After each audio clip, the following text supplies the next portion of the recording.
കാതങ്ങളോളം നീണ്ടുകിടക്കുന്ന പാളങ്ങൾ ഇടയ്ക്കെല്ലാം തമ്മിൽ കണ്ടുമുട്ടുമായിരുന്നു.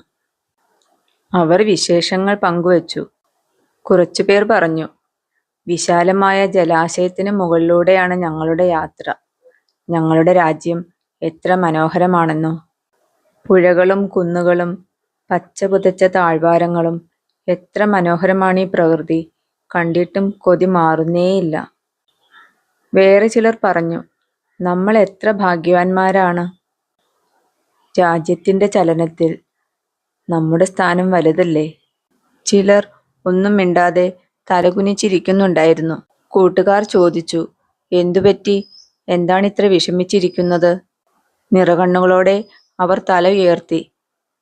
വിതുമ്പലടക്കിക്കൊണ്ട് അവർ പറഞ്ഞു, നല്ലതൊന്നും പറയുവാനില്ല. മരവിച്ച മനസ്സുകളുടെ നിശബ്ദ നിലവിളികളും നിസ്സഹായരായ കുഞ്ഞുങ്ങളുടെ തേങ്ങലുകളും ഞങ്ങളുടെ കാതുകളിൽ വന്ന് അലയടിക്കുന്നു.